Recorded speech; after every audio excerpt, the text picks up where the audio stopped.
हम्म।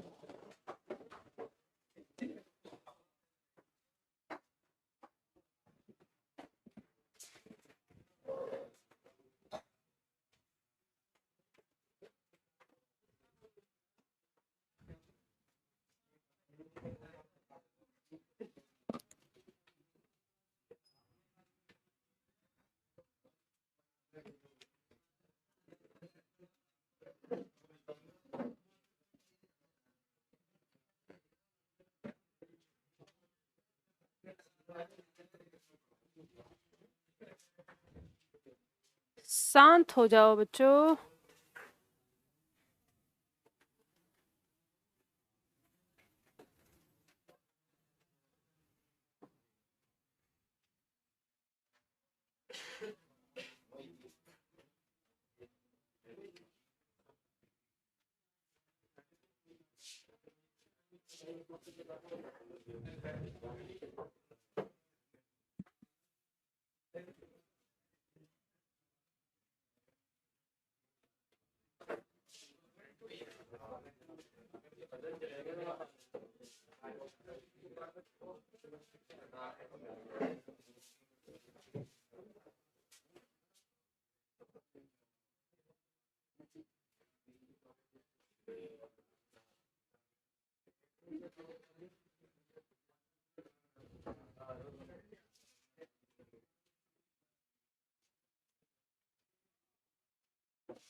पढ़ने की स्थिति में आते हो आप लोग?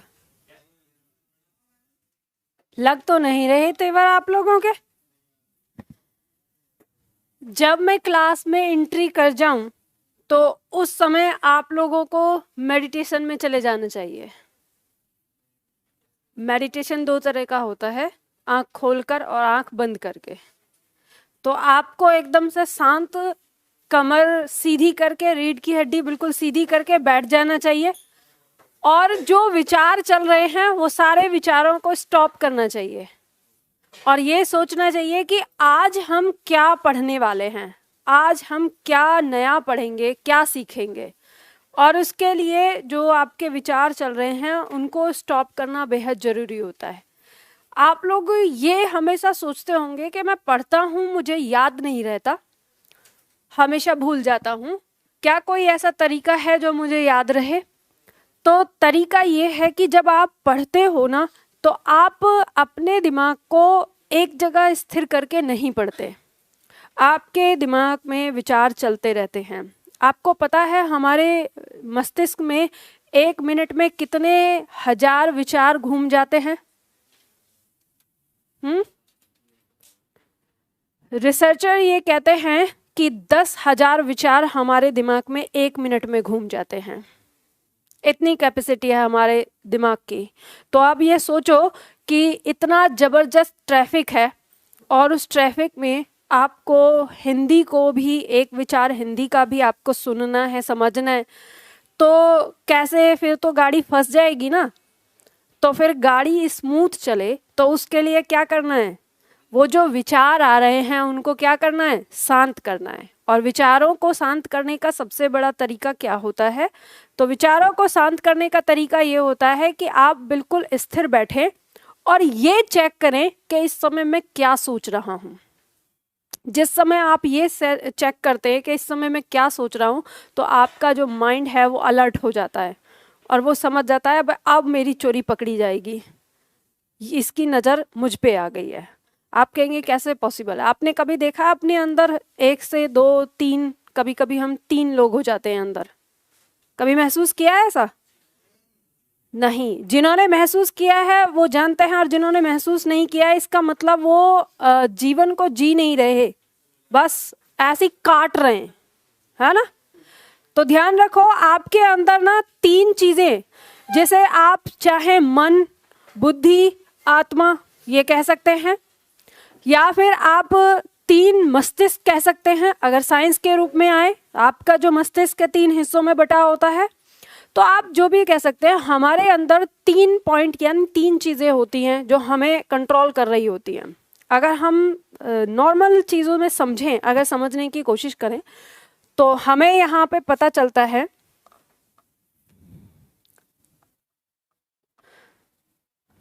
अब एक चीज आप सीख ही लो, ठीक है, काम आएगी। एक शब्द है मन, एक शब्द है, अच्छा इसको पहले रखते हैं बुद्धि बीच में।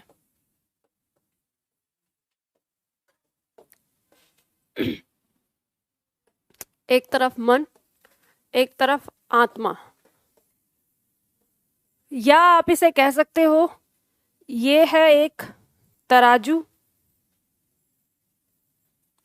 ये है नेगेटिव और ये है पॉजिटिव, ठीक है। आपके दिमाग में हमेशा ही चलता रहता है, ये कहेगा अच्छा काम करो, जल्दी उठ जाओ, सुबह में पढ़ाई करो, आपको जॉब पानी है, ये आपको ये सारी चीज़ कहेगा। ये कहेगा अरे 5 मिनट और सो ले, क्या करेगा, मिल जाएगी जॉब, कहीं वो नहीं हो रहा, ये आपको नेगेटिव लेके जाएगा। ये तोलता रहता है करना है कि नहीं करना है, और डिसीजन लेने का काम इसका है।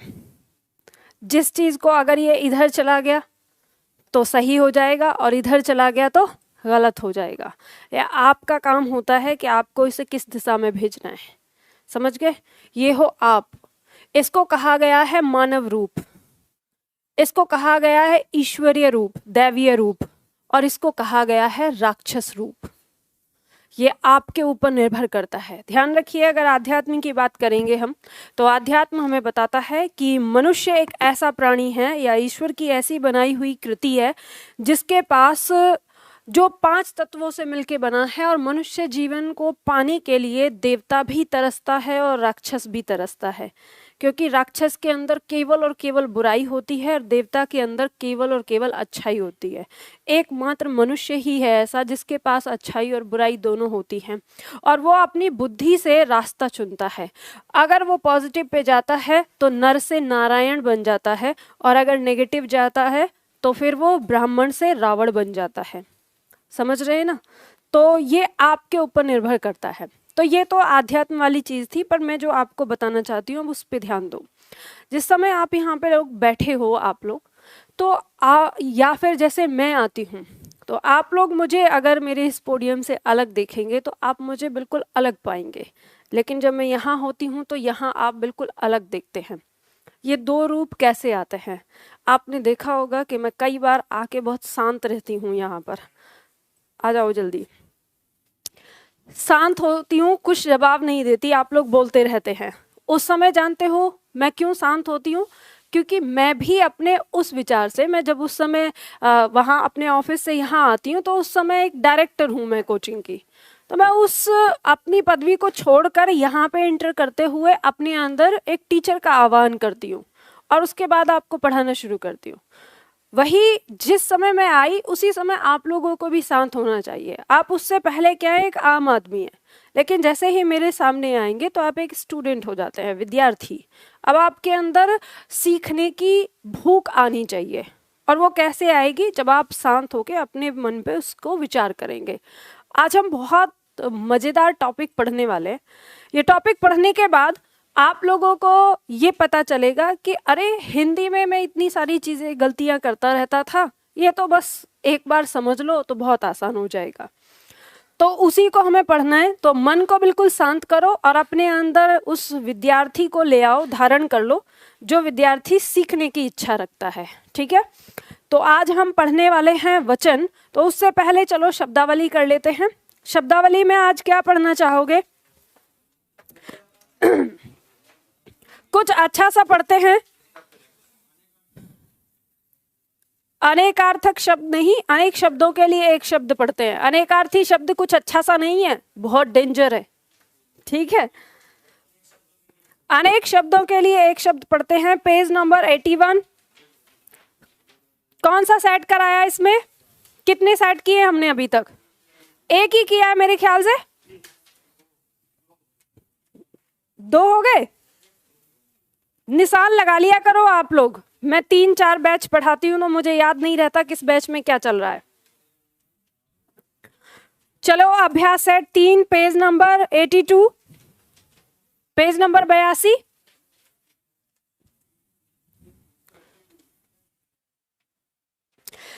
मैं वाक्य बोलूंगी, आपको उस वाक्य को एक शब्द में क्या कहते हैं ये मेरे साथ उच्चारित करना है।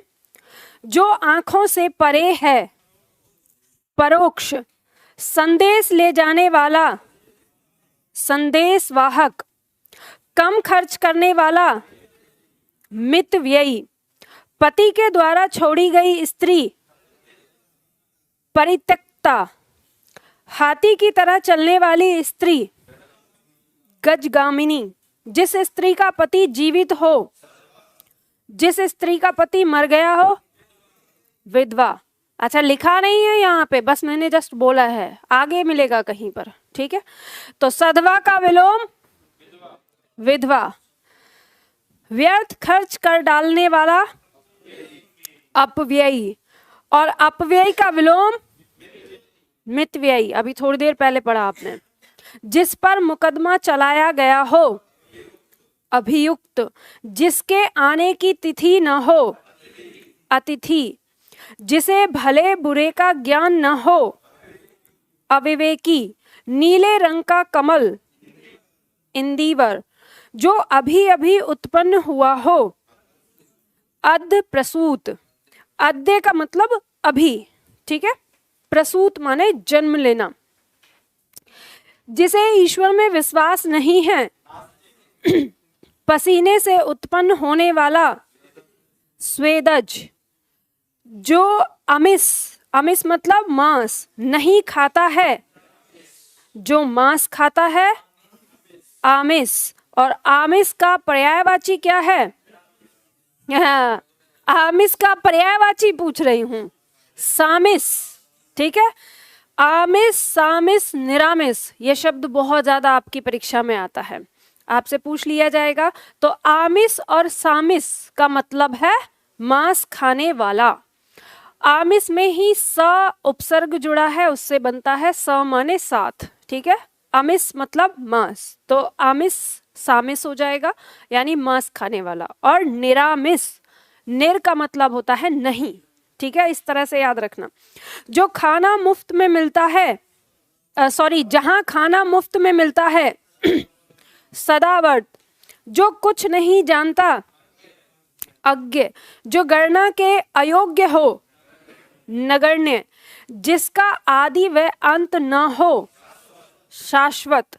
जो हमेशा रहने वाला है, उसे भी शाश्वत कहते हैं, ठीक है। दोनों का मतलब एक ही होता है, जिसका आदि और अंत, आदि मतलब शुरुआत, ठीक है। जिसकी शुरुआत और अंत का पता ना हो, शाश्वत कहेंगे। और जो हमेशा रहने वाला, हमेशा मतलब वो तो हमेशा ही रहेगा, तो शाश्वत। जो स्मरण करने योग्य है, स्मरणीय। जो कठिनाई से समझने योग्य है, दुर्बोध। जो आंखों के आगे उपस्थित हो, प्रत्यक्ष। जिसकी गहराई नापी न जा सके, अताह। जिसमें युद्ध करने की इच्छा हो, युयुत्सु। जिसकी माप तोल हो सके, परिमेय। दोपहर के बाद का समय, अपराहन। ये ह के नीचे न है, ठीक है। अपराहन, ह का उच्चारण कम और न का उच्चारण पूरा आएगा। जो बहुत अधिक बोलता हो, वाचाल का विलोम मूक। मूक माने कम बोलने वाला, ठीक है। जो बहुत कम बोलता हो, मुखर या मितभाषी या मूक, ठीक है। जो लिखना पढ़ना जानता हो, साक्षर। चलो इन्हें याद करिएगा। कुछ पूछ सकती हूँ? जो हमेशा नहीं रहने वाला है, हाँ अभी तो पढ़ा है। जो हमेशा रहने वाला है वो भी शाश्वत, और जो हमेशा नहीं रहने वाला है वो भी शाश्वत। नश्वर, या जो कभी ना कभी नष्ट होगा, नश्वर, उसे भी नश्वर कहते हैं। प्रिय वचन बोलने वाली स्त्री, प्रियम वदा, ठीक है। जीने की इच्छा रखने वाला, जिजीविषा, ठीक है। समान रूप से ठंडा और गर्म, अरे याद करने का तरीका देखो। सम माने समान, शीत माने ठंडा, उष्ण माने गर्म। आराम से, सम शीतोष्ण, ठीक है। जो पहले था पर अब नहीं है, भूतपूर्व। जिसका शत्रु जन्मा ही ना हो, अजात शत्रु। जिसे बुलाया न गया हो, अनाहूत। जिसका आवाहन किया गया हो, आहूत। चलो इन्हें याद करिए अच्छे से। आज हम लोग पढ़ने वाले हैं वचन। वचन आपकी परीक्षा में बहुत ही महत्वपूर्ण है, इससे काफी सारे प्रश्न आते हैं वचन से, और साथ ही साथ ये आपकी वर्तनी के लिए भी बहुत महत्वपूर्ण है। वर्तनी शुद्धिकरण में हमें काफी सारी चीजें यहां से समझ में आती हैं। वचन क्या क्या होता है, देखो परिभाषा क्या कहती है। संज्ञा के जिस रूप से वस्तु का एक होना अथवा दो या दो से अधिक होना पता चले, उसे क्या कहेंगे, वचन कहेंगे। ठीक है। हिंदी भाषा में वचन कितने प्रकार के होते हैं, 2 प्रकार के। संस्कृत भाषा में वचन कितने होते हैं, 3 प्रकार के, एक वचन, द्विवचन और बहुवचन। तो वो संस्कृत भाषा के होते हैं। तो हिंदी भाषा में वचन 2 प्रकार के होते हैं, एक वचन और बहुवचन। हम इसकी परिभाषा के बारे में बात करें, एक वचन और बहुवचन, तो यहाँ पर हमारी परिभाषा आती है, संज्ञा के जिस रूप से वस्तु का एक होना बोध होगा तो उसे क्या कहेंगे, एक वचन। और संज्ञा के जिस रूप से वस्तु का 2 या 2 से अधिक होना बोध होता है, उसे क्या कहेंगे, बहुवचन। ठीक है। जैसे उदाहरण में दिया है, लड़का, रात, किताब, ये क्या है, एक वचन रूप है इनका। और अगर इनका बहुवचन रूप देखेंगे तो क्या हो जाएगा, लड़के, रातें, किताबें। अब यहाँ पे ये बताइए कि हमने 3 शब्द लिए और 3 शब्दों का एक वचन से बहुवचन बनाया, इनमें आपको कोई अंतर नजर आ रहा है, तीनों में क्या अंतर नजर आ रहा है, एक ही मात्रा और अंक की बिंदी। मतलब हमें यहाँ पे एक चीज यहाँ पता चल रही है कि एक शब्द पे तो केवल एक ही मात्रा लगी है और 2 शब्द ऐसे हैं जिसपे अंक की बिंदी लगी है। तो पहला सवाल ये कि किन शब्दों पर केवल मात्रा लगेगी और किन शब्दों पर अंक की बिंदी आएगी। तो ये हमारे लिए एक सबसे बड़ी समस्या हो जाती है। ये हमारा एक सवाल है कि कुछ शब्द ऐसे होते हैं जिनमें अंक की बिंदी लगती है और कुछ शब्द ऐसे होते हैं जिनमें अंक की बिंदी नहीं लगती। तो हमें ये चीज़ देखनी है कि किन शब्दों पे तो अंक की बिंदी लगती है और किन शब्दों पे अंक की बिंदी नहीं लगती। अब एक प्रश्न है, आप लोगों को उस प्रश्न को बताना है। जिन छात्रों ने वचन पढ़ रखा है मुझसे, तो वो छात्र शांत रहेंगे, नए छात्रों को सीखने का मौका देंगे। प्रश्न है यहाँ पर, शब्द है आपका लड़का और इसका बताना है आपको बहुवचन। बहुवचन क्या है इसका, ये आपको बताना है। अब आप में से बहुत सारे छात्रों ने ये कहा है कि इसका जो बहुवचन है वो क्या है, लड़के। ऑप्शन आपको दिया गया है लड़कों, ऑप्शन सी दिया गया है A and B, option D दिया गया है कोई नहीं। अब जिन छात्रों ने इसका लड़के बताया है, मैं एक वाक्य लिख रही हूं यहाँ पर, वो बताएंगे कि उस वाक्य में जो शब्द है वो एक वचन है कि बहुवचन। शब्द है, लड़के ने रोटी खाई। इसमें जो ये शब्द है ये एक वचन है कि बहुवचन, एक वचन है। तो अभी तो आप कह रहे हैं कि लड़का का बहुवचन लड़के है। आप बताओ आंसर क्या है। आप कहेंगे कि मैम लड़कों होगा, क्योंकि इसका बहुवचन क्या बनेगा, लड़कों ने रोटी खाई। अगर हम इसे ऐसे लिखें, लड़का रोटी खाता है, इसका बहुवचन क्या होगा, लड़के रोटी खाते हैं। अब तो बहुत आसान हो गया। ऑनलाइन वाले छात्र बताएं, अब तो बहुत आसान हो गया आंसर। तो लड़का शब्द का बहुवचन क्या होगा? जल्दी आओ, जहां सीट है बता दो, बताओ जल्दी से फटाफट।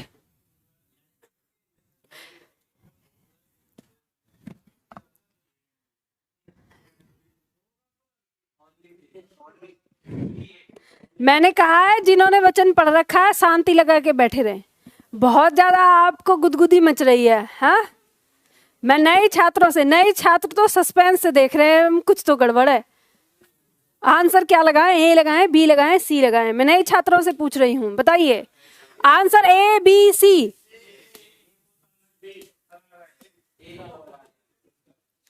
ऑनलाइन क्या कह रहे हैं? ए और बी दोनों। सी आंसर बता रहे हैं। इसका मतलब देखो, इस प्रश्न का जो उत्तर होगा वो होगा ए। अब आप कहेंगे कि मैम आपने यहाँ पे बताया है यहाँ लड़के ये बहुवचन है और यहाँ लड़कों ये बहुवचन है, दोनों आया है, तो उत्तर सी क्यों नहीं हुआ? तो उत्तर सी इसलिए नहीं हुआ क्योंकि आपके प्रश्न ने पूछा है लड़का शब्द का बहुवचन, और यहाँ पर जो लड़का शब्द है वो स्वतंत्र रूप में आया है। ये जो संज्ञा है वो स्वतंत्र रूप से आई है, और स्वतंत्र रूप से जो संज्ञा है उसका वचन जब हम बदलते हैं तो वो डिफरेंट तरीके से बनता है, अलग तरीके से। और जब कभी हमारी संज्ञा वाक्य में प्रयोग होती है और अगर वो उसके साथ कारक चिन्ह लग जाए तो उसका वचन दूसरे तरीके से बनता है। तो कहने का मतलब ये है, अब यहाँ पे सीखना, यानी सवाल आपका ये होता है कि दिमाग में अब ये आएगा तो फिर कब तो ए से इसका बहुवचन बनेगा और कब ओ से बनेगा। क्योंकि हम देखते हैं, जैसे मान लो अगर शब्द है, मान लो मैं आपसे ये पूछती हूँ, ये प्रश्न तो आपने बता दिया, आपको ये बताना है एक शब्द है भालू। अब बताओ इसका बहुवचन क्या होगा? ऑप्शन क्यों दूं? बताओ, शब्द बताओ। हाथी। चलो इसको छोड़ दो, अभी तो ये पहली बार समझ में आया आपका। हाथी बता दो। अब दो उत्तर आ रहे हैं, एक आ रहा है हाथियों और एक हाथी। तो इसका बहुवचन आपको कहीं पर हाथी और कहीं पर हाथियों देखने को मिलेगा। अच्छा, हाथियों भी दो तरह से लिखा जाएगा, ऐसे या ऐसे।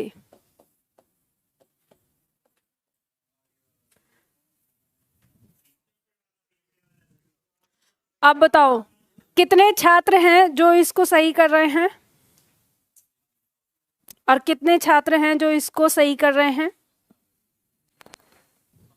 और जो किसी में भी नहीं है उनका दोनों में अंतर।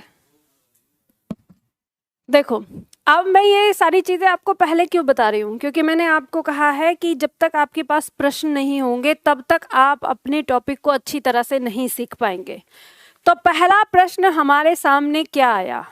पहला प्रश्न हमारे सामने ये आया कि अगर हम किसी शब्द का वचन बना रहे हैं तो किसी शब्द में ए की मात्रा लग रही है और किसी शब्द में ए, यानी बिंदी के साथ, तो हमें ये जानना है कि इन दोनों में से या इनका दोनों का प्रयोग कब कब होता है। ठीक है, पहला प्रश्न। दूसरा प्रश्न कि जब हमारे कुछ शब्द ऐसे हैं जिनमें ए की मात्रा से भी बन रहा है और जिनमें ओ या यो की मात्रा से बन रहा है, तो इनका बहुवचन कब तो ए की मात्रा से बनेगा और कब ओ की मात्रा से बनेगा। अब तीसरा प्रश्न ये आता है कि जब यहाँ पर हाथी बड़ी ई की मात्रा यहाँ पर सही है तो यहाँ पर बड़ी ई की मात्रा सही क्यों नहीं हुई? ये गलत क्यों हुआ? ये सही हुआ है। तो क्या कारण है, फिर हमको कैसे पता चलेगा कि कब किसी शब्द में छोटी ई की मात्रा होती है और कब किसी शब्द में बड़ी ई की। एक समस्या तो पहले ही थी कि शब्द में मात्रा जो आ रही है वो छोटी लगेगी कि बड़ी लगेगी, और कुछ शब्द ऐसे हैं जो कभी तो छोटी लेके आते हैं और कभी बड़ी, तो ये भी हमारे लिए समस्या हो जाती है। ठीक है, जैसे शब्द है हमारा वधू, अगर इसका बहुवचन बनाए तो वधुओं, इस तरह से हो जाता है। तो यहाँ पर छोटे ऊ की मात्रा और बड़े ऊ की मात्रा हो गई, फिर यहाँ पे हमें डाउट रहता है। तो ये कब कहाँ कैसे होगा, इन्हीं सारी चीज़ों का समाधान हम करने वाले हैं अपनी वचन की क्लास में। ठीक है, वचन की क्लास जो हम पढ़ेंगे उसी शुरुआत करते हैं। तो इसमें आपको एक बात यहाँ पता चली, देखो आप अगर बोलोगे ना तो मुझे पता चलेगा, ये मत सोचो कि मेरे बोलने के साथ में आप अपनी आवाज़ को दबा लोगे। कान बहुत ज़्यादा तेज है मेरे, ठीक है, आराम से भाई, आराम से। तो ये काम मत करो। पहले मैं बता रही हूँ टॉपिक बहुत अच्छा है, अगर इसको आप नहीं समझेंगे, मेरे एक एक शब्द को समझना। अगर आप बीच में बोलोगे ना तो मुझे पढ़ाने का जो एक आनंद आता है ना, वो आनंद मेरा किरकिरा हो जाता है। फिर मुझे लगता है मतलब मेरी बात को नहीं सुन रहे। तो जिनको आपस में बात करनी है तो वो बिल्कुल आराम से, प्यार से कह रही हो, आराम से जा सकते हैं बाहर। हमें कोई ऐसी आवश्यकता नहीं है कि वो यहाँ पे बैठे हैं। यहाँ अगर मेरे सामने एक छात्र भी बैठा होगा ना तो मैं उसे भी उतने ही मन से पढ़ाती हूँ। बस ये है कि मुझे सुनने वाला होना चाहिए, तो इसलिए शांत बैठो। अब यहाँ पर ध्यान दो, मैंने आपको इतने सारे प्रश्न बताए, अब इन प्रश्नों का समाधान शुरू हो रहा है यहाँ से। ध्यान देना, जब हम वचन बनाते हैं एक वचन से बहुवचन, तो हम दो प्रकार की विधियों का प्रयोग करते हैं। ठीक है, एक वचन से बहुवचन बनाने के नियम, इसमें दो प्रकार की विधि आती है। कौन सी? निर्विभक्ति रूप और सविभक्ति रूप। कितने छात्र ऐसे हैं जो निर्विभक्ति रूप और सविभक्ति रूप को जानते हैं? नहीं जानते ना कोई भी, या जो जानते हैं जिन्होंने पढ़ा हुआ है। अब इसको ध्यान से समझो, दोनों में अंतर परिभाषा लिखने से पहले ही आपको शब्द से ही अंतर पता चलेगा। इसमें मुझे ये बताओ कि निर्विभक्ति ये शब्द है और ये सविभक्ति है, इसमें शब्द में कौन सा टुकड़ा है जो एक जैसा आपको लग रहा है? विभक्ति। ठीक है, इस विभक्ति का मतलब होता है कारक चिन्ह। ठीक है, क्या कहते हैं इसको? कारक चिन्ह या परसर्ग। और ये विभक्ति तीनों एक ही होते हैं। निर का अर्थ हो जाएगा नहीं, और स का अर्थ हो जाएगा साथ। तो मतलब जिसमें कारक चिन्ह नहीं होगा वो कौन सा रूप कहलाएगा? निर्विभक्ति। और जिसके साथ कारक चिन्ह होगा वो कौन सा कहलाएगा? सविभक्ति। बात समझ में आ गई? तो हम यहाँ पर दो प्रकार से वचन पढ़ेंगे, वचन के नियम, एक निर्विभक्ति रूप में और एक सविभक्ति रूप में। तो निर्विभक्ति रूप वो होता है जिसमें कारक चिन्ह लगा होता है। अब कारक चिन्ह क्या? तो कारक चिन्ह हम वचन खत्म करने के बाद तुरंत कारक चिन्ह पढ़ेंगे। अभी के लिए आप इतना समझ लो कि जैसे ने, में, या पर, या को, या से, इस तरह के जो आपके शब्द हैं उन्हें हम क्या कहते हैं? कारक चिन्ह कहते हैं। बात समझ में आ गई? तो अब यहाँ पे लिखो, नोट्स पूरा करो। निर्विभक्ति के सामने एक लाइन लिखनी है, लिखो यहाँ पे, संज्ञा का वह रूप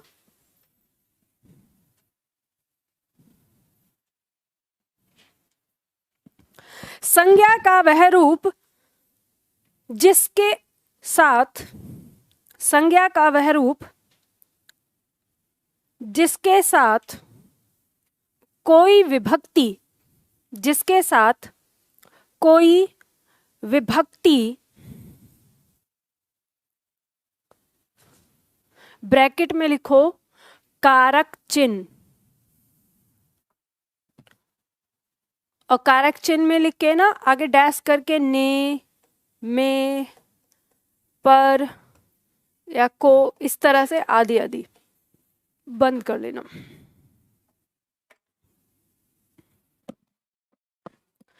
ब्रैकेट बंद,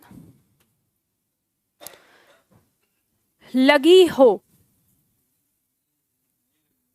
सॉरी नहीं लगी हो, ठीक है, नहीं लगी हो। संज्ञा का वह रूप जिसके साथ कोई विभक्ति नहीं लगी हो निर्विभक्ति रूप कहलाता है, निर्विभक्ति रूप कहलाता है। ब्रैकेट में लिख लो संज्ञा का मूल रूप,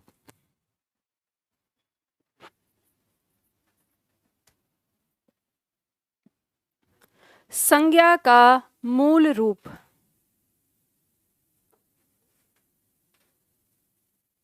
संज्ञा का मूल रूप, ठीक है, बात समझ में आ गई। सविभक्ति में लिखिए संज्ञा का वह रूप जिसके साथ कोई विभक्ति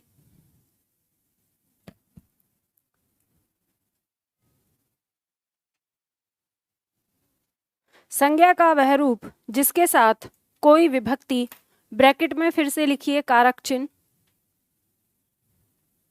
कोई विभक्ति, ब्रैकेट में कारक चिन्ह, ऐसे ही लिख लो ने में पर को आदि, ब्रैकेट बंद, कारक चिन्ह जैसे आगे लिखा है ने में पर, ये लिखकर ब्रैकेट बंद कर लो। लगी हो सविभक्ति रूप कहलाता है।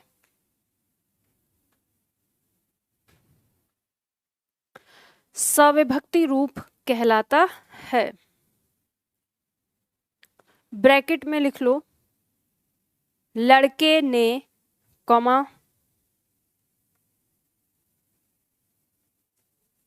घर में, लड़के ने कॉमा घर में कॉमा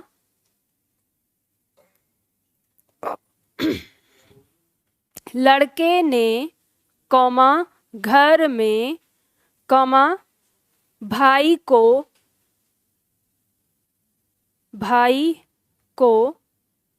आदि। हम यहाँ पे संज्ञा के साथ कारक चिन्ह दिखा रहे हैं, ठीक है, वाक्य नहीं है। इस तरह से संज्ञा के साथ कोई कारक चिन्ह होगा तो ही उसके वचन पर क्या पड़ेगा, प्रभाव पड़ेगा।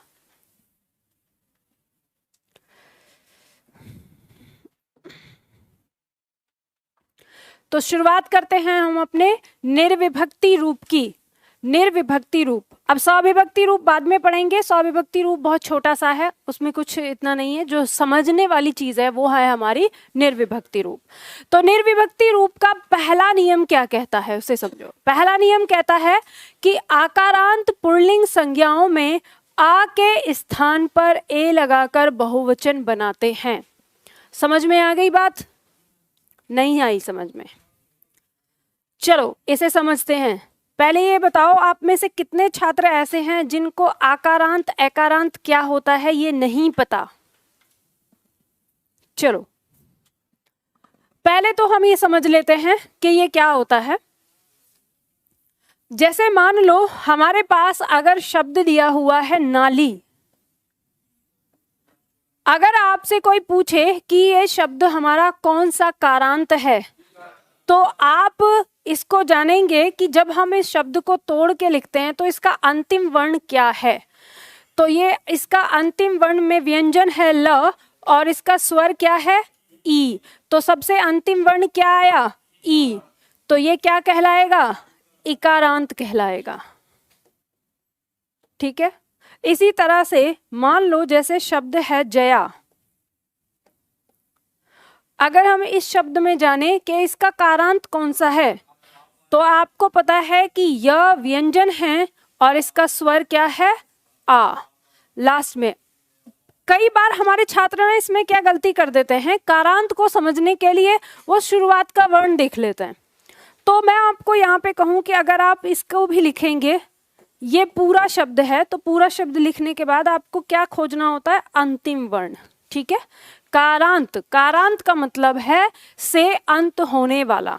ठीक है, तो जिस स्वर से इसका अंत हो रहा है ये उसी का क्या होता है, कारांत होता है। तो ये क्या हो जाएगा, अकारांत। अब मान लो अगर हमारे पास ऐसे शब्द दिया हो, जैसे हमने कहा भरत शब्द है, भरत। अब अगर कोई पूछे कि यह कौन सा कारांत है, तो आप देखेंगे कि अंतिम वर्ण क्या है, ये व्यंजन है त, और इसका स्वर क्या है, अ। तो ये क्या कहलाएगा, अकारांत कहलाएगा। ठीक है, तो बात समझ में आ गई। अगर किसी को डाउट कि कारांत न समझ में आया हो, सबको समझ में आ गया ना। ध्यान देना, ये कारांत के ऊपर ही निर्भर करता है, इसको समझना। अगर आपको कारांत समझ में नहीं आएगा तो फिर ये समझ में नहीं आएगा कैसे बनाना है। तो चलो हम वापस समझते हैं प्रश्न को, जो हमारा पॉइंट था। पॉइंट कह रहा था कि आकारांत पुल्लिंग संज्ञाओं में आ के स्थान पर ए लगाकर बहुवचन बनाते हैं। अब इसको समझ लो कि ये कहना क्या चाह रहा है। पहली चीज तो हमारी क्या है, संज्ञा। समझ गए। अब ये ऐसा नियम है कि हिंदी के जितने भी शब्द हैं सारे शब्दों में ये नियम लागू होगा, इसमें कोई अपवाद नहीं आएगा, ये बात ध्यान रखना। पहले आपको खोजना है कि वो शब्द क्या है, संज्ञा, और संज्ञा में भी क्या है, पुल्लिंग। आपको ये पता करना है कि वो पुल्लिंग है या स्त्रीलिंग। जब आप पता कर लेते हैं पुल्लिंग है, अब आपको देखना है कि वो क्या है, कारांत में आकारांत। तो जैसे ही वो आकारांत आ गया तो आपको क्या करना है, ये जो आ है अंतिम आ, इसको हटाना है, इसके स्थान पर ए का प्रयोग करना है। जैसे उदाहरण के तौर पर हम देखें, हमारे सामने एक शब्द है जैसे घोड़ा। अगर हम यहाँ देखें शब्द में, इसमें अंतिम, ये सबसे पहले तो ये जानेंगे कि घोड़ा जो संज्ञा है वो क्या है, स्त्रीलिंग है कि पुल्लिंग, पुल्लिंग है। कारांत क्या है, आकारांत है। तो इस आ को हम बाहर निकालेंगे, ये हो गया हमारा व्यंजन और ये हो गया हमारा स्वर। इस आ को हम काट कर इसके स्थान पर क्या रखेंगे, ए। तो आपको पता है कि अब ये ए इसको पूरा करेगा, और जब ये इसको पूरा करेगा तो ये इसके साथ मात्रिक रूप में आएगा और क्या बन जाएगा, घोड़े। बात समझ में आ गई। और उदाहरण दूं, ये समझ में आ गया, समझ में आ गया तो अभ्यास करिए फिर, और यहीं बैठकर शब्द आपके दिए हुए हैं, सुनिश्चित करिए कि यह शब्द हमारा स्त्रीलिंग है कि पुल्लिंग। ऐसे ही सारे शब्द आपके पुल्लिंग ही दिए हुए हैं, ठीक है। तो सारे शब्द पुल्लिंग हैं, तो पुल्लिंग शब्दों के साथ ही आपको इसे क्या करना है, इसको आकारांत हटाकर यानी आ को हटाकर ए लगाना है। तो यहाँ पे सारे शब्दों का बहुवचन बनाइए और ये देखते रहिए कि ये शब्द हमारा पुल्लिंग है। जो हमारे पुराने छात्र हैं जिनकी कॉपी में हो रहा है वो रफ कॉपी का प्रयोग करें, ठीक है। और मोबाइल देखना वर्जित है, और जिसका भी मोबाइल है ना तो पड़ोसी छीन ले। हाँ, फिर उसी को दिया जाएगा, पड़ोसी को ही।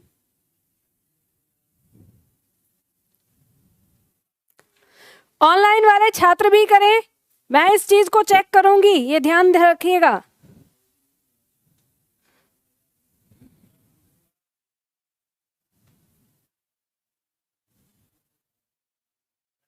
हाँ जी,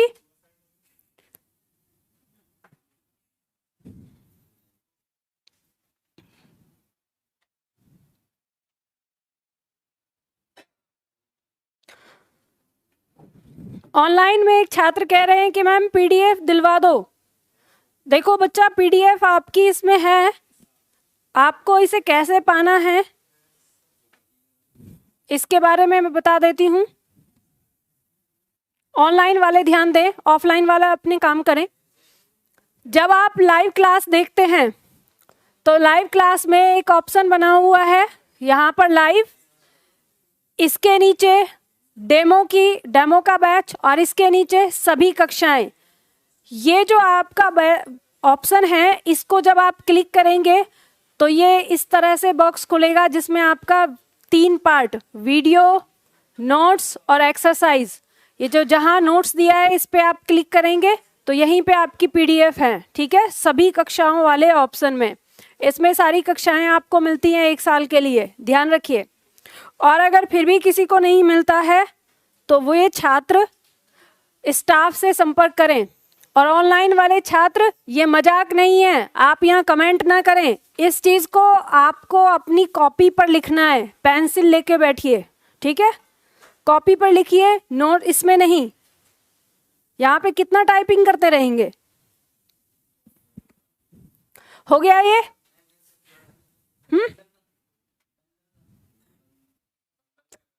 अरे मतलब क्वेश्चन करना जरूरी है क्या? बंदर आकारांत है क्या? पहले शांत बैठ जाओ। पहले ये सोच लो कि आपको जितने भी शब्द हैं आप शांति से बैठो। जब मैं कहूं ना कि वचन समाप्त हो गया और फिर आपको कोई शब्द समझ में ना आए, वो पूछना। समझ गए? हो गया ये? शांत रहो।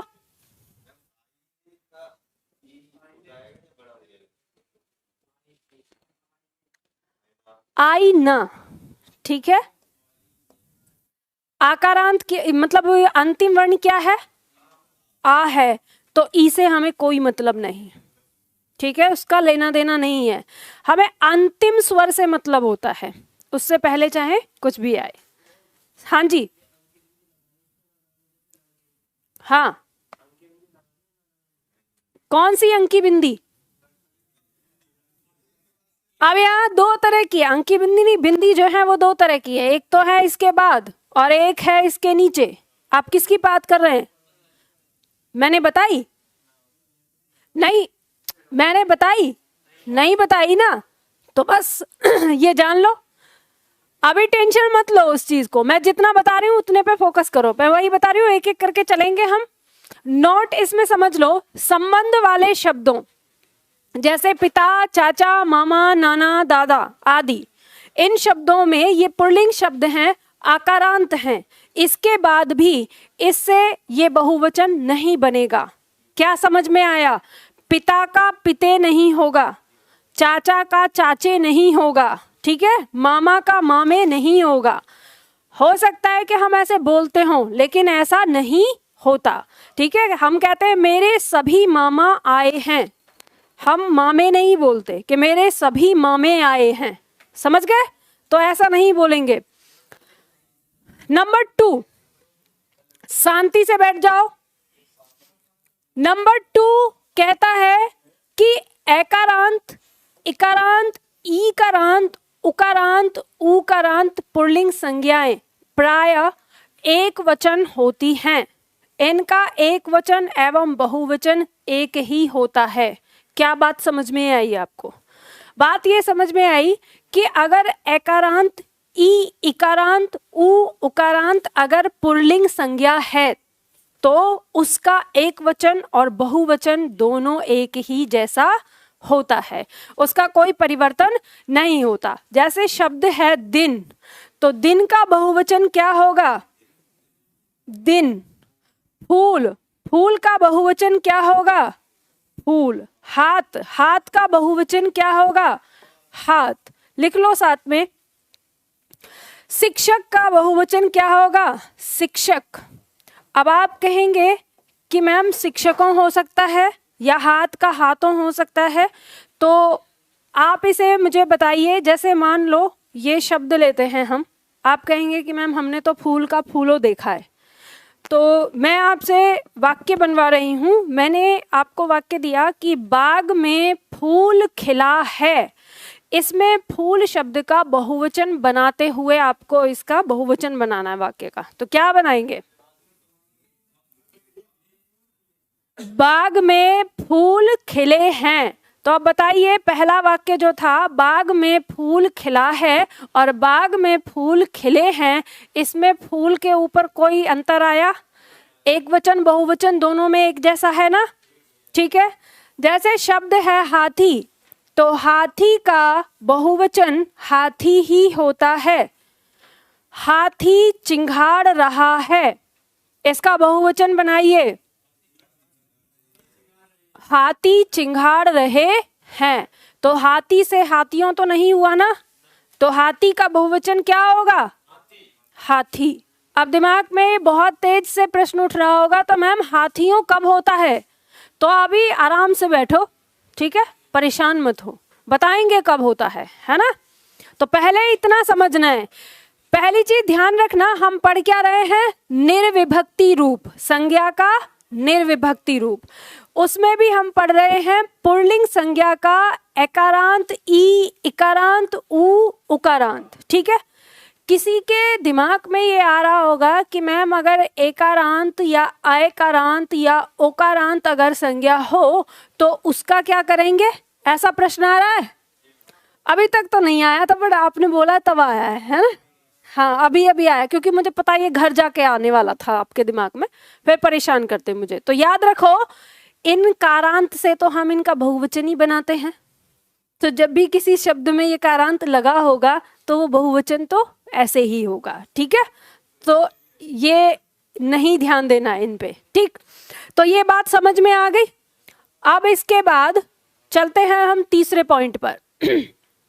तीसरा पॉइंट हमारा कहता है कि एकारांत संज्ञा, एकारांत स्त्रीलिंग संज्ञा में अगर हमारा ए आया है तो ए के स्थान पर ए लगाकर, तथा आकारांत स्त्रीलिंग संज्ञाओं में आ के बाद ए जोड़कर हम इसका बहुवचन बनाते हैं। बात समझ में आई?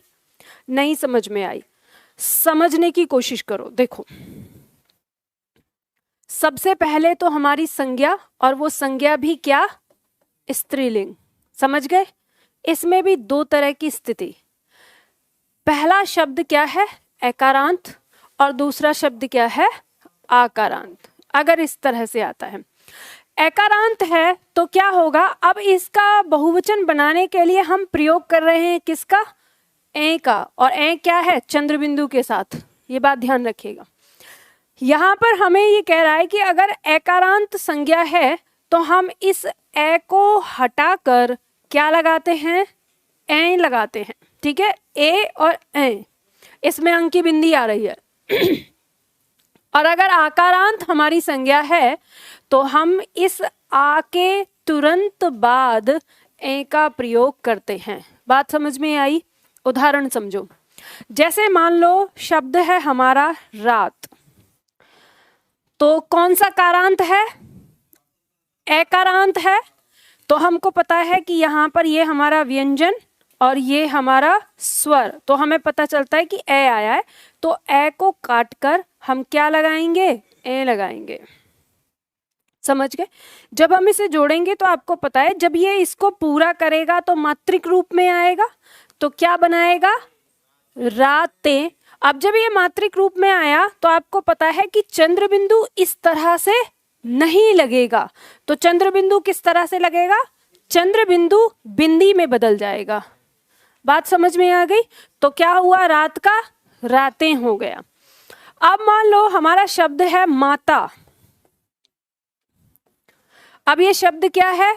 स्त्रीलिंग है और आकारांत है। अंत में क्या आया है इसका? ये है व्यंजन और ये क्या है? स्वर। आकारांत आया है तो आकारांत में हमें क्या करना है? प्लस करके ए लगा देना है। तो प्लस करके हम क्या लगाएंगे? ए लगाएंगे। अब आपको ये बात पता है कि इस व्यंजन के बाद दो स्वर आ रहे हैं, एक तो आ गया और फिर ए आ गया। तो पहला स्वर तो मात्रिक रूप में लग जाएगा और दूसरा स्वर कैसा आएगा? अपने वास्तविक रूप में आएगा। तो ये क्या हो जाएगा? हमें सीधा क्या करना है इसमें? हमें इसमें सीधा करना है कि माता शब्द दिया है, कुछ नहीं करना, इसको उठाकर लिख देना है इस तरह से। तो दोनों में अंतर समझ में आया? किसी भी छात्र को न समझ में आया हो तो पूछ लो, दोबारा बता दूंगी, कोई दिक्कत नहीं है। देखो, ये समझ में नहीं आया। देखो, हमारा जो नियम कहता है, पहले हम उसको समझेंगे।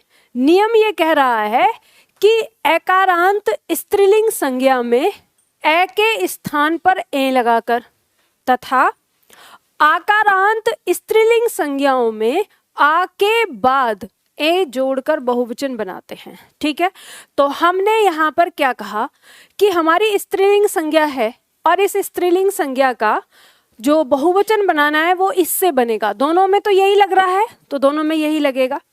बस अंतर क्या है कि जब हमारी संज्ञा एकारांत होगी तो उसमें इस ए को हटाकर ए जोड़ देंगे। जैसे हमने यहाँ पर ए हटाया और ए जोड़ा, तो जब ए यहाँ पे रहा ही नहीं तो ये त हमारा आधा हो गया, तो इसको पूरा कौन करेगा? ये ए करेगा। तो ये मात्रिक रूप में आ गया पूरा करने के लिए, और जो इसकी चंद्र बिंदु थी वो बिंदी में बदल गई। तो ये नियम ऐसा होता है कि जब हम वर्णमाला पढ़ते हैं, अब आपने वर्णमाला नहीं पढ़ी है शायद अभी, तो जब हम वर्णमाला पढ़ते हैं तो वर्णमाला में हमें ये समझाया जाता है कि जो चंद्र बिंदु है, अगर कोई मात्रा उसके साथ सुरेखा से नीचे आई हुई है तो चंद्र बिंदु के रूप में लगता है, लेकिन अगर कोई मात्रा सुरेखा से ऊपर आती है तो चंद्र बिंदु उसके साथ बिंदी रूप में लगता है। कैसे? अब ये सुरेखा क्या है? तो जो आप शब्द लिखते हैं उस शब्द के पीछे जो ये रेखा खींचते हैं इसको कहते हैं सुरेखा। मान लो जैसे आ है हमारा, तो ये सुरेखा से नीचे की मात्रा है। अब इसके साथ यदि हमारी चंद्र बिंदु आती है तो वो इस रूप में लगेगी, ठीक है। अब मान लो कि अगर हमारी ये मात्रा है ए, तो ये क्या है? सुरेखा से ऊपर निकल रही है, तो इसमें चंद्र बिंदु अगर हम ऐसे लगाते हैं तो ये गलत रूप होता है, ठीक है। हम कैसे लगाएंगे इसके साथ चंद्र बिंदु? बिंदी के रूप में लगाते हैं। ये हमारी परीक्षा में भी आ जाता है, वर्तनी शुद्धिकरण में भी आता है, और हमसे कोई नॉर्मल भी पूछ सकता है कि चंद्र बिंदु का प्रयोग किस तरह से हो रहा है। तो हमें ये ध्यान रखना है। जैसे हम उदाहरण देख सकते हैं, मान लो हमने शब्द लिखा चांद, तो हम चांद लिख रहे हैं तो यहाँ पर हम चंद्र बिंदु इस तरह से लिखते हैं, ठीक है। अब अगर ये चांद आपको ऐसे लिखा हुआ दिखेगा तो ये गलत होता है, ठीक है। इस बात का ध्यान रखना। बात समझ में आ गई? तो यहाँ पे हमने इसलिए इसको ऐसे लिखा, ठीक। और यहाँ पे क्योंकि आकारांत है तो हटाना तो हमें कोई स्वर है नहीं, अगला हमें स्वर ही जोड़ना है, तो वो इसी तरह से आ जाएगा। अभ्यास कर लीजिए जल्दी से फटाफट।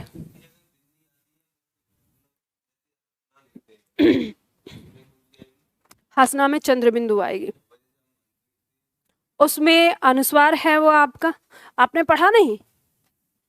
चंद्र बिंदु और अनुस्वार में अंतर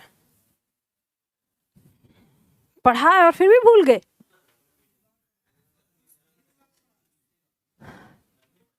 ये करिए, बाकी सब लोग करिए, इनका डाउट बताएं। देखो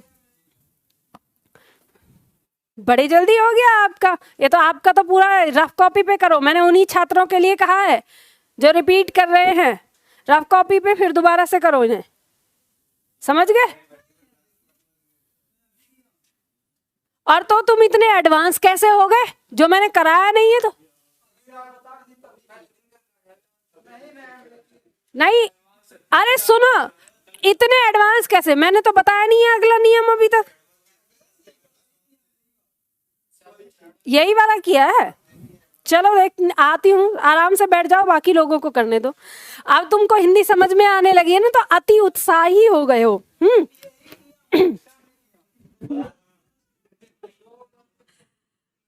चलो मैं चेक करने आ रही हूँ, बनाओ।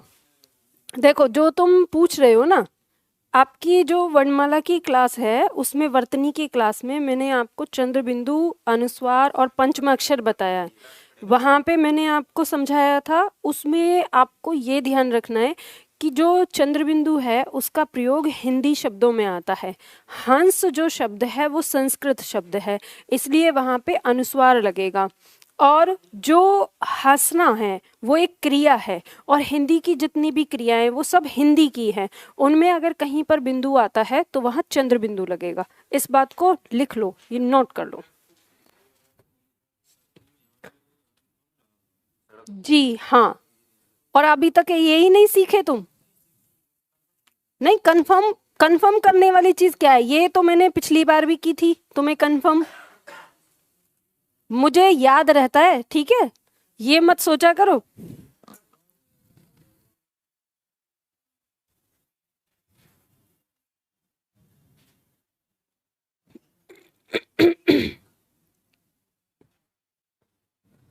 दिखाओ।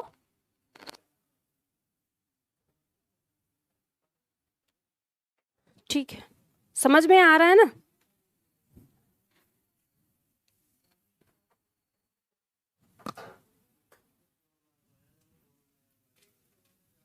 बातें मत करो, शांति से बैठो। ठीक है, दिखाओ कहाँ है तुम्हारी कॉपी। ये तो रफ कॉपी है, वो क्यों नहीं लेके आते नोटबुक?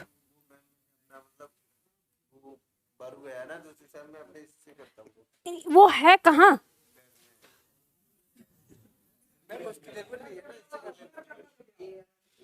कितने एडवांस हमारे छात्र हैं भाई। देखो, अगर मान लो कहीं पे मुझे कोई निशान लगाना हो या कोई चीज बतानी हो तो उसे कैसे करोगे? रफ कॉपी पे रख के? उसका खाना तुम्हारे पेट में आ जाएगा? ये पता है इसको क्या बोलते हैं? इसको बोलते हैं निरीही लापरवाही, और कुछ नहीं। दिखाओ इधर।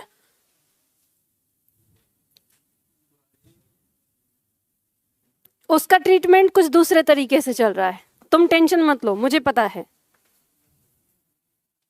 सुरेखा खींचो शब्दों पर, ठीक है? सुरेखा सही ढंग से नहीं खींच रहे हो।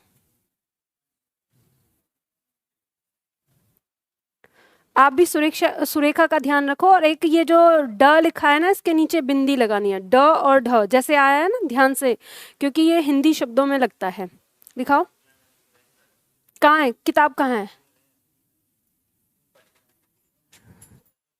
आपने अपने आप को क्यों नहीं छोड़ा रूम पर जल्दी जल्दी में? आपको नहीं पता था कि हिंदी क्लास के लिए भी जाना है?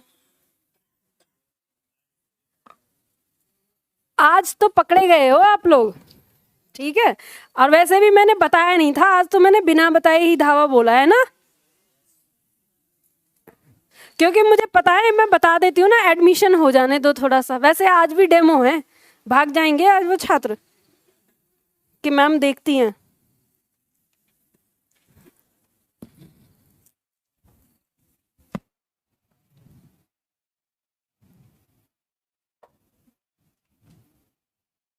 ठीक है,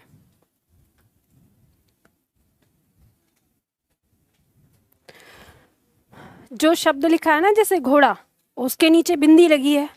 ड और ढ के नीचे बिंदी का ध्यान रखो, और शब्दों पर सुरेखा नहीं खींचते हो। अगर लिखना पड़ गया ना, आदत, ये क्या मतलब आदत? आपको आप कहोगे कि मुझे तो आशीर्वाद आरसीवाद लिखने की आदत है, तो आप ऐसे नहीं कह सकते ना। हाँ सुरेख, आदत आप बनाओ, मैंने बता दिया ना। मैं क्यों चेक कर रही हूँ आपकी कॉपी? इसलिए चेक नहीं कर रही कि आपने जो ये बना रही हैं वो आप गलत लिख रहे हो, इसलिए चेक कर रही हूँ कि आप लिख किस तरह से रहे हो और कितना मुझे आपको बताना है। तो इस बात का ध्यान रखो, नेक्स्ट टाइम चेक करूंगी मैं। फिर पता चले कि एक समय के बाद कहोगे निधि मैम से पढ़ा था, और कोई और दूसरे टीचर कहेंगे निधि मैम के स्टूडेंट देखो इन्हें ये भी नहीं आता। गुरु शब्द में आपने छोटे ऊ की मात्रा की जगह बड़े ऊ की मात्रा लगाई है, ठीक है? उसे सही करना है। दोनों में अंतर होता है, जब आप वर्णमाला पढ़ेंगे तो वहां पे आपको समझ में आएगा। वर्तनी में समझाती हूँ उस चीज को। जो आपने लगाई है ये बड़े ऊ की मात्रा है, और जो उसमें लगी है वो छोटे ऊ की मात्रा है।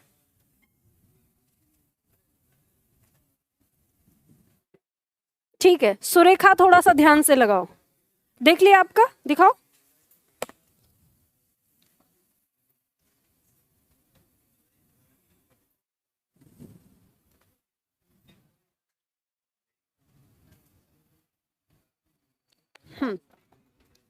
दिखाओ।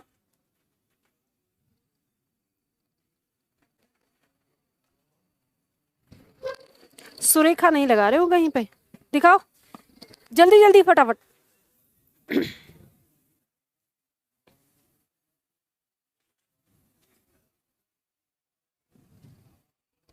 सुरेखा सही ढंग से लगाओ, लगाते नहीं हो, ये बहुत गंदी आदत है।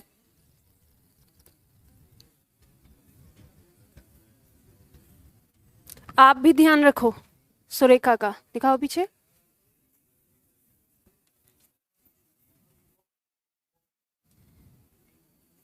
दिखाओ दिखाओ। सुरेखा तो आप भी नहीं लगा रहे हो ना? हो गया? बातें मत करो।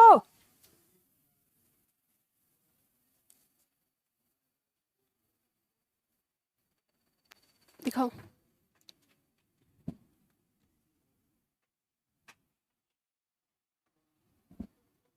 सबका देख लिया ना? छूट गए कोई छात्र? इधर पीछे रह गए हैं, बचे हुए हैं।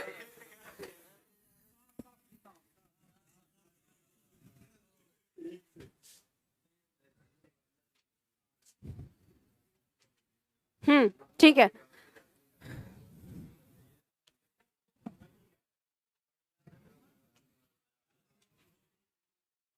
हम्म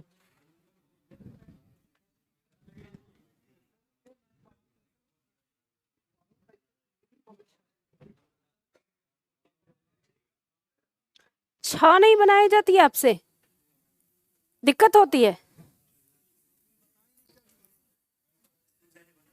शुरू से ऐसे बनाया, अब सुधारना। जितना मैंने लिखवाया उतना ही लिखा, उसके बाद ये पूरा नहीं करवाया। हाथी तक मैंने लिखा, उसके बाद पूरा नहीं किया। मतलब अब तो मैंने देख लिया, इसलिए अब हो जाएगा।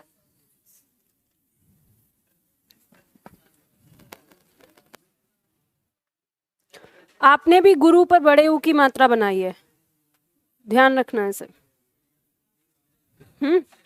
दिखाओ।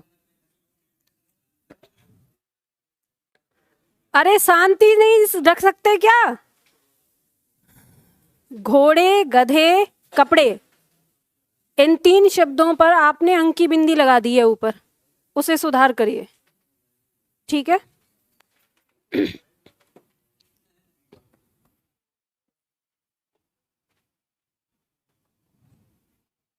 गुरु पर बड़े ऊ की मात्रा लगाई है आपने भी। देखो इधर ध्यान दो, जो ये शब्द आप लिख रहे हो गुरु, इस पर ये मात्रा लगती है। हमेशा याद रखना, इसे छोटे ऊ की मात्रा कहते हैं। र पर छोटे ऊ की मात्रा ये होती है और बड़े ऊ की मात्रा ये होती है। इसे कैसे याद रख सकते हो? छोटे ऊ की मात्रा ये होती है, बड़े ऊ की मात्रा ये होती है। तो बड़े ऊ की मात्रा अपना रूप नहीं बदलती, ठीक है? तो बड़ा होता है, मनमानी करता है, तो इस तरह से याद रखिएगा कि बड़े ने अपनी मनमानी की, इसने अपना रूप नहीं बदला। छोटे को ही कॉम्प्रोमाइज करना पड़ा, इसने अपना रूप बदला। अब कई बार होता है कि आपको इसमें कंफ्यूजन हो जाता है कि इसकी मात्रा ये दी हुई है तो क्या पता यही बड़ा हो। तो याद रखना, ये बड़ा नहीं है, ये छोटा ऊ और छोटा ऊ मिलकर बनता है बड़ा ऊ। समझ गए? तो इस तरह से आप इसको ध्यान रखिएगा। चलो आगे बढ़ते हैं हम। यहाँ पर मैंने देखा है आप में से बहुत सारे छात्रों ने सुरेखा की गलती करी है, सुरेखा नहीं लगाते हैं सही ढंग से। मेरा देखने का उद्देश्य यही होता है कि मुझे पता चले कि आप लेखन में कौन सी गलतियां कर रहे हैं। तो एक बात ध्यान रखिएगा, एक आपका ये ड होता है, जब आप हिंदी भाषा के शब्द लिख रहे होते हैं, जो हिंदी के शब्द हैं, तो उसमें आपको ये बिंदी लगानी होती है पहला शब्द छोड़कर। जिन छात्रों ने वर्णमाला से क्लास ली है उनको ये बात पता होगी, लेकिन जिन्होंने नहीं ली है वो समझ लें, ये ड और ये ढ, ठीक है? ड ड और ये ढ और ये ढ, थोड़ा सा अंतर होता है, बहुत थोड़ा सा मामूली सा अंतर होता है इनके उच्चारण में।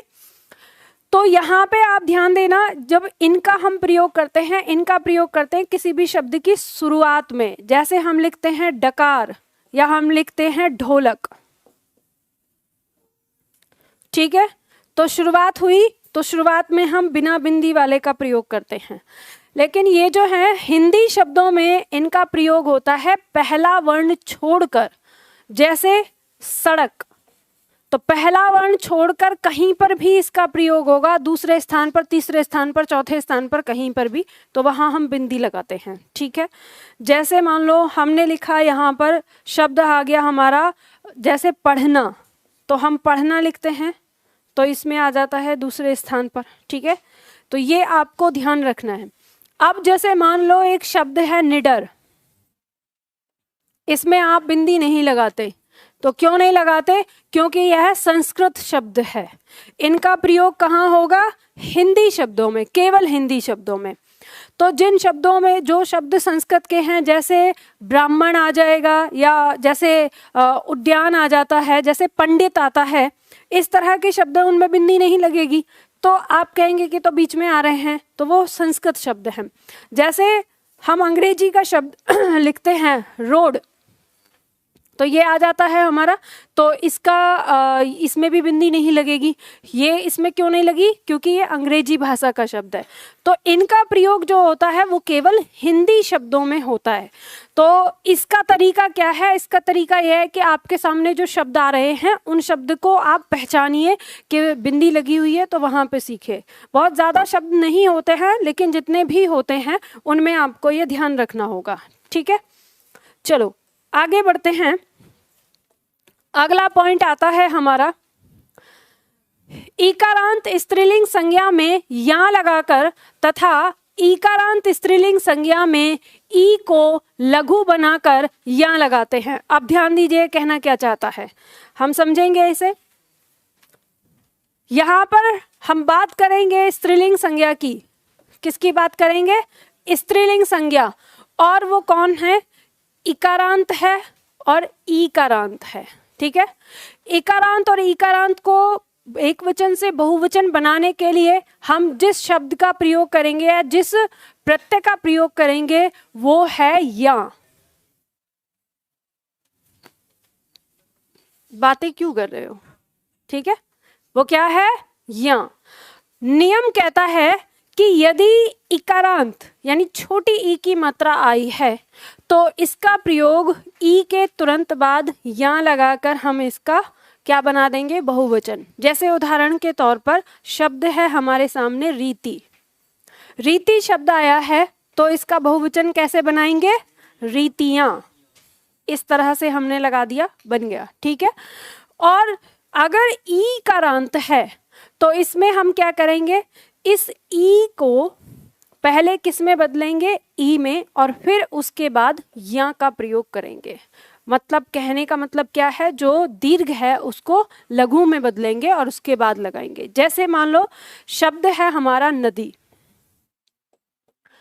अब नदी का अगर हमें बहुवचन बनाना है तो इसमें ये क्या है? मात्रा हमारी दीर्घ है, तो हम इसको बनाएंगे पहले लघु और फिर उसके बाद हम या लगाएंगे। तो कैसे बनाएंगे? जैसे नदी, द पे छोटी ई की मात्रा और फिर या लगाएंगे, नदियां। समझ में आ गया? तो चलो अभ्यास करो।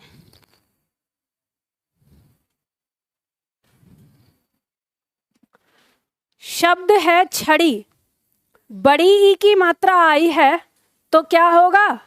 छड़ियां। इसे पहले छोटी में बदलेंगे तब लिखेंगे यहां पर। ठीक है, जैसे गाड़ी तो क्या लिखेंगे? गाड़ियां। जैसे रीति है, छोटी ई की मात्रा पहले से ही है तो क्या हो जाएगा? रीतियां। जैसे साड़ी है तो बड़ी ई की मात्रा लगाएंगे, बड़ी ई की मात्रा को छोटी ई में बदलेंगे और या बनाएंगे, साड़ियां हो जाएगा। नारियां, छोटी ई की मात्रा में बदलेंगे बड़ी ई को, नारियां। और ऐसे मत लिख देना कि मेरी तरह लिख दो, यहाँ पे लिखना, पता चले कि यहीं लिख दो। मैंने तो ऐसे ही लिखा है बस। धोती, धोतियां। दरी, दरियां। नीति, या लग जाएगा, नीतियां। नालियां। कुर्सी शब्द है तो देखो जो आपकी मात्रा दी हुई है यहाँ पर बड़ी ई की, उसे किस में बदलना है? छोटी ई की, और जो र है वो ऐसे ही आ जाएगा तो शब्द हो जाएगा कुर्सियां। घड़ी तो घड़ियां। सवारियां, ठीक है, ई की मात्रा। नदियां। बच्ची, बच्ची शब्द है, ध्यान देना कि ई की मात्रा इधर है तो इधर लेके आएंगे तो इस च को भी ये सहारा देगी, तो इसलिए यहां से लगेगा बच्चियां। ठीक है, जातियां। समझ में आ गया? कोई और शब्द? हाँ,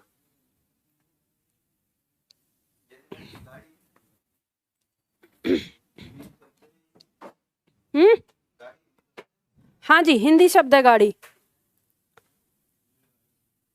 रेलगाड़ी, बैलगाड़ी, ये सब जो हम प्रयोग करते हैं ये हिंदी शब्द है। समझ में आ गया ना? अरे गाड़ी शब्द हिंदी शब्द है, रेल अंग्रेजी का शब्द है, तो रेलगाड़ी जो शब्द है वो क्या है? संकर शब्द है। ये पढ़ा था ना? हाँ, संकर शब्द है।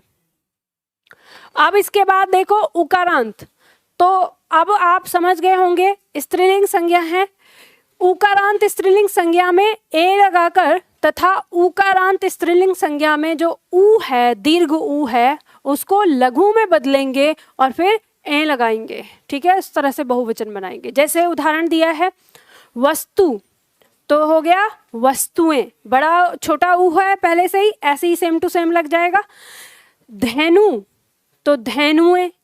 बहु, बड़े ऊ की मात्रा है, छोटे ऊ में बदलेंगे और ए लगा देंगे, बहुएं। वधु, बड़े ऊ की मात्रा है, छोटे ऊ में बदलेंगे, ए लगा देंगे। गऊ, बड़े ऊ की मात्रा है, छोटे ऊ में बदलेंगे और ए लगा देंगे, गौएं। ठीक है,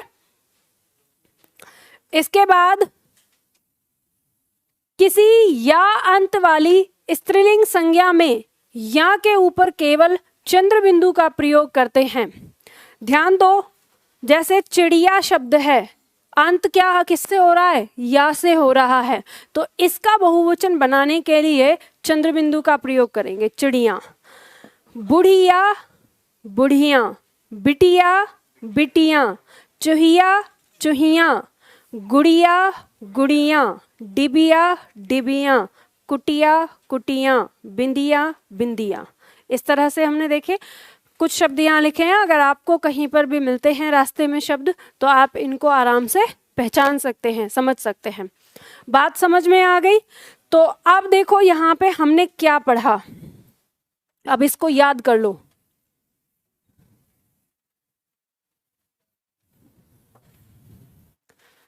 ये है पुल्लिंग संज्ञाएं।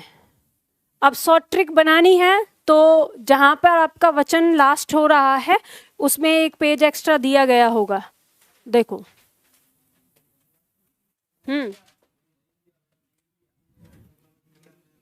नहीं दिया है तो स्थान होगा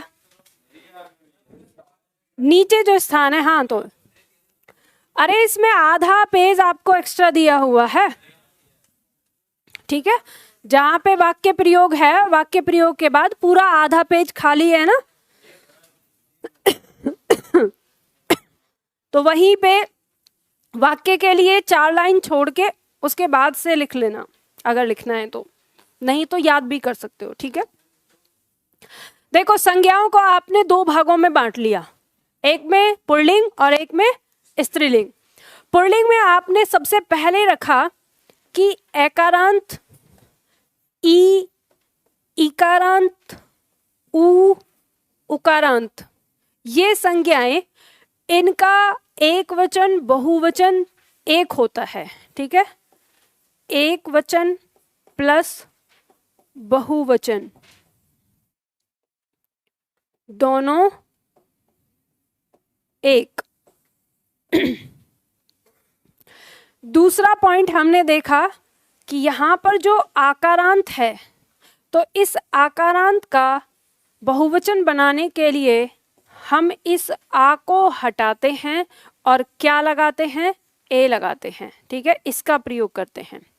उदाहरण के तौर पर रख सकते हो, जैसे मान लो शब्द है रास्ता, तो कैसे पहचान करोगे? रास्ता सबसे पहले पुल्लिंग है और फिर क्या है? आकारांत है।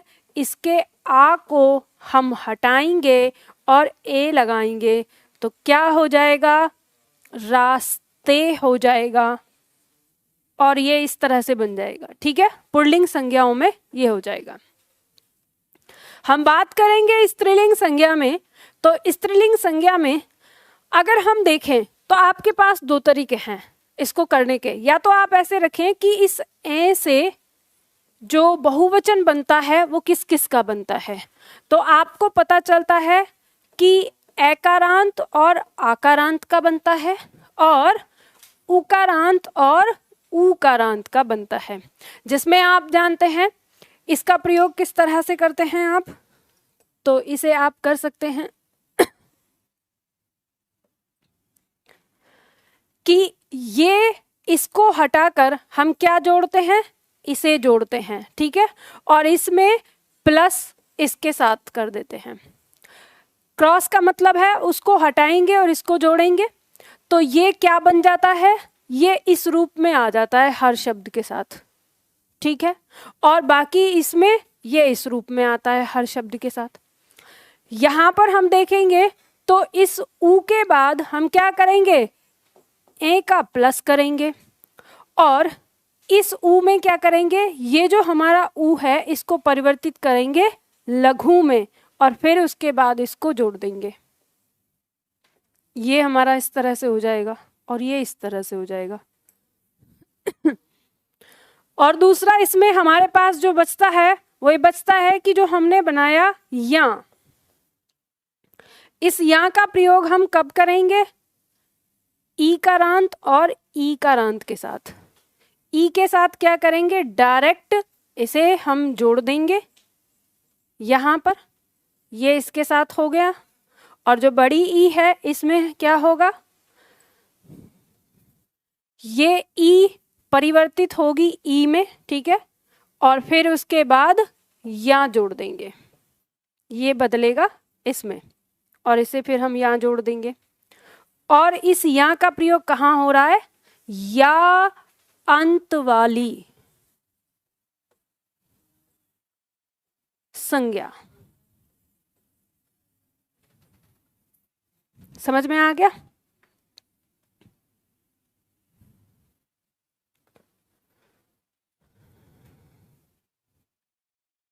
ये आपकी शॉर्ट ट्रिक है, और जब आपकी परीक्षा हो, परीक्षा के दिन पहले क्यों करना है, आपको पहले से याद रखना है इसको। इसे याद रखने में कोई ज्यादा भार लगेगा क्या, आराम से। अब मान लो जैसे इन्होंने प्रश्न किया कि बंदर, बंदर का वचन बताना है, ये लिख लिया आप लोगों ने, इसे नीचे करूं क्या, मतलब ऊंचा करूं, यहां तक तो लिख लिया होगा ना। अगर पीछे नहीं दिखाई दे रहा है तो इसे ऊंचा कर देती हूँ थोड़ा सा, पर ये ऊपर वाला छिप जाएगा।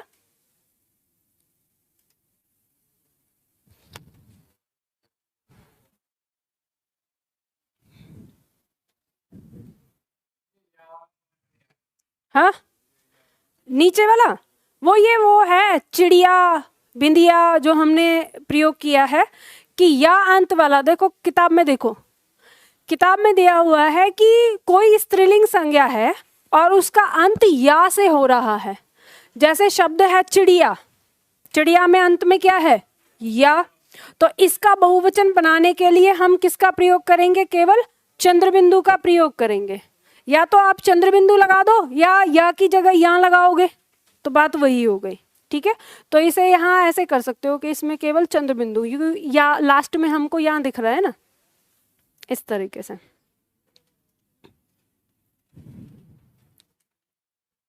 समझ में आ गया? अब देखो मिटा दूं इसको,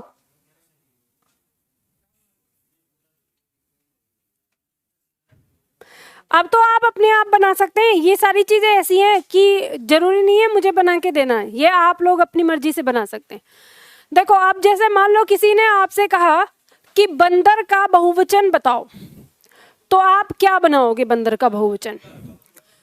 आपको दिमाग नहीं लगाना कि बंदरों होगा कि बंदरे बनेगा, क्या बनेगा, कुछ नहीं लगाना। आपको दिमाग कैसे लगाना है, आपको दिमाग लगाना है पहली चीज कि ये बंदर जो संज्ञा है स्त्रीलिंग है कि पुल्लिंग, तो पुल्लिंग आ गई।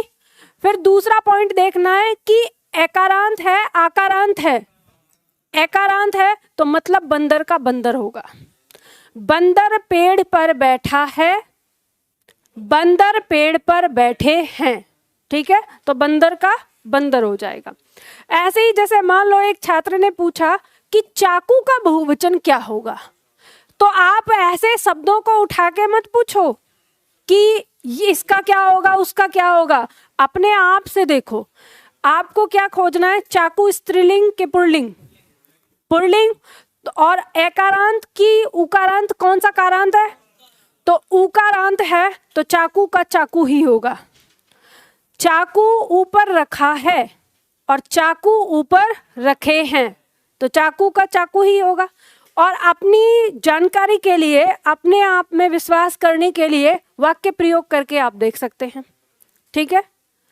और अगर मैं ऐसे कहूं कि चाकू से हाथ कट जाएगा, और इससे आप जो बनाएंगे तो आप क्या बोलेंगे, चाकुओं से हाथ कट जाएगा, ठीक है।